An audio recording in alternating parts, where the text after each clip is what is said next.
So dito pa lang sa front, kita na natin itong isa na to. Isa na to. Tanggalin to.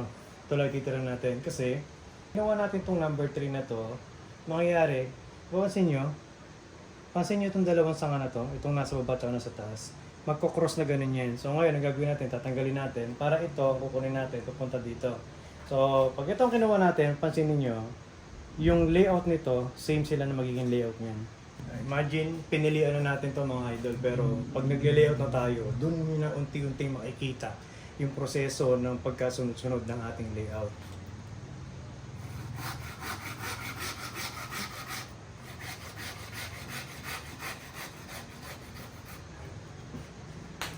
So ito ngayon yung lumalabas ngayon, ito ay 1. Ito ngayon yung number 3 natin. Ito wala na din to. Isa na to. So putulin natin to. So 1 and 3 lang yan.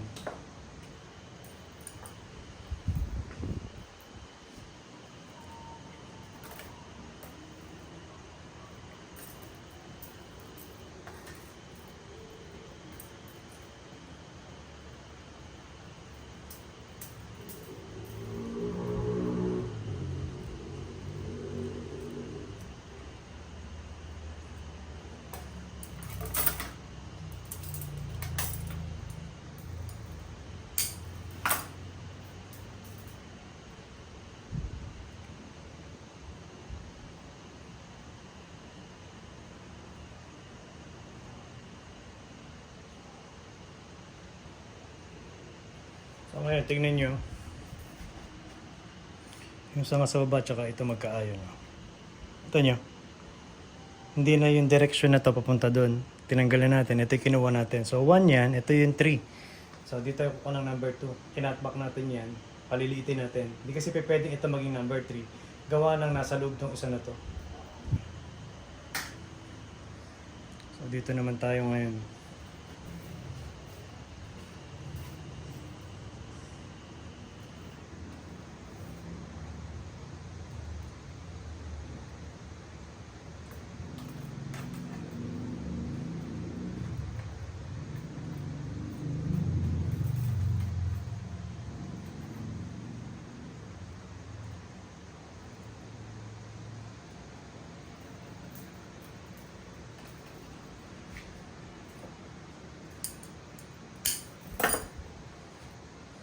Ito yung number 3, ito yung number 1. Yung number 1 kasi hindi pwedeng pumunta dito.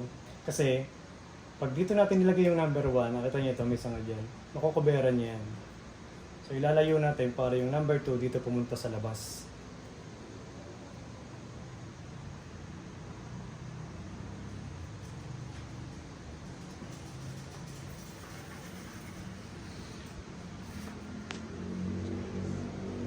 Doon naman tayo ngayon. So,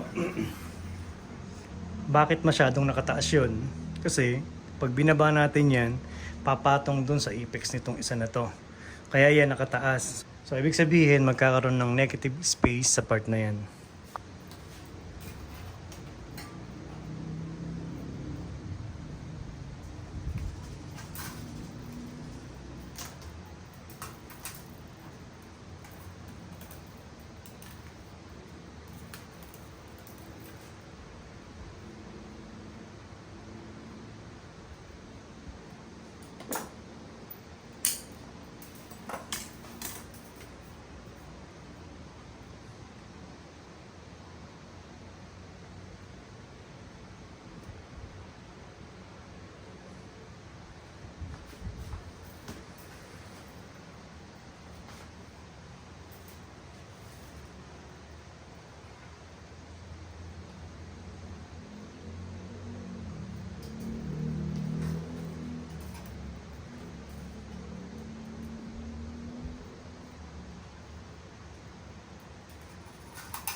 Dito naman tayo ngayon.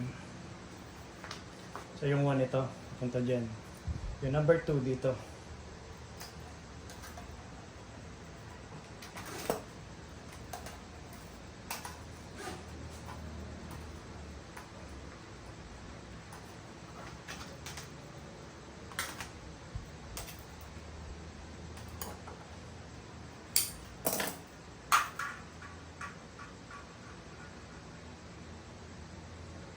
Nakita nyo, nagtitwist ako kasi yung mga node hindi tama.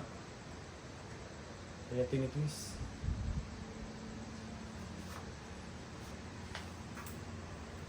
So yan, unti-unti na tayo nakakabuo.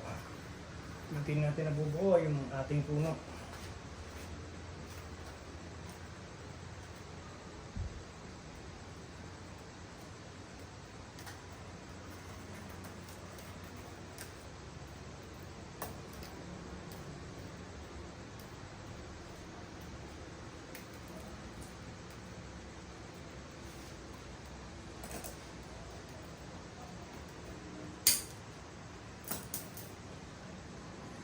Pag ako nagwa-wire, so ito dapat kanina pa ito tapos. Ginagawa ko kasi, dahil kabisado ko naman siya, wawiringan ko muna yan, tsaka ko na lang i-layout kapag katapos na ako mag-wire. So ngayon, ginagawa ko para maintindihan nyo mabuti, pinaliliwanag ko ng mas maayos para mas madali nyo ma-adapt yung tinuturo natin.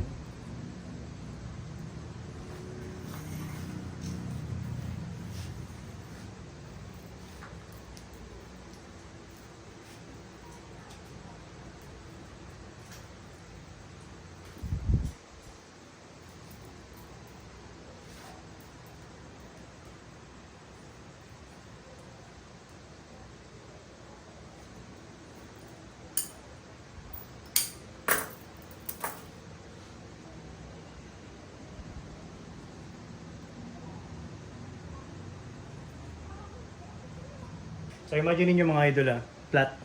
Yan yung sinasabi ko na pag ito nag-matured na, wala nang wire yan, kusa yan, aangat na ganyan hanggang maging natural. Kung ano yung tsura nito, magiging ganun din yan.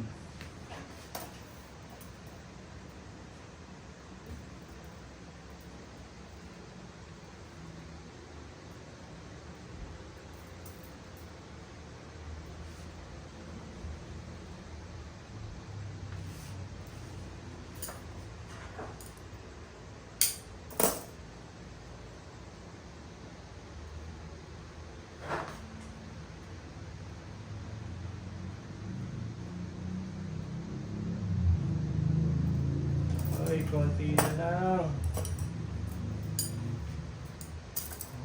Konti na lang. Konti na lang.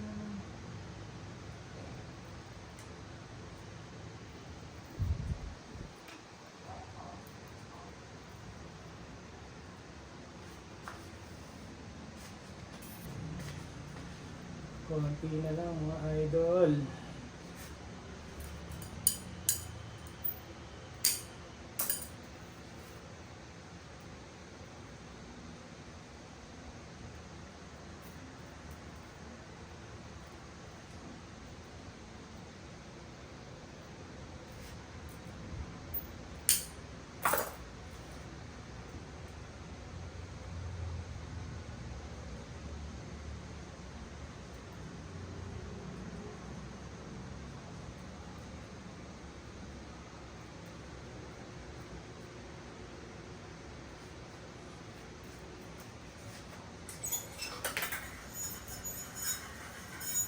So, kita na natin kung ano magkasama. Ito, tsaka ito. Ito, tsaka ito naman.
ito, negative space. O yan, negative space to mga idol. So dapat, yung mismong unang sanga nito, dito pumunta sa part na yan.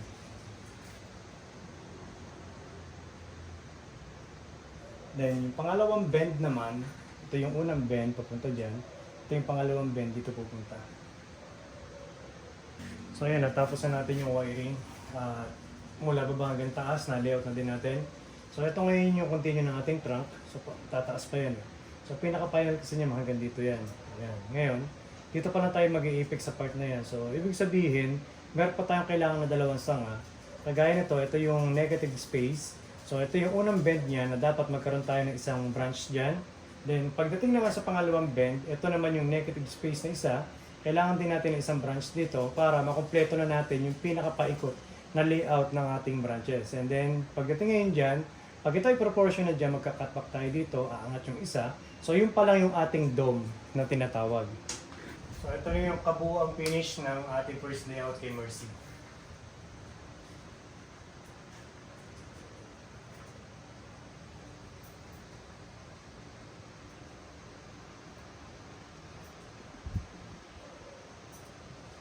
So ngayon mga idol, natapos na natin ang wiring sa kanya. So meron ako sa inyo sasabihin dito sa puno na to na hindi ko na mapapakita sa inyo yung paggagawa ng pagpupuse sa katawan nito. Gawa ng may lakad ako bukas at napakarami ko kasing schedule na gagawin sa mga susunod.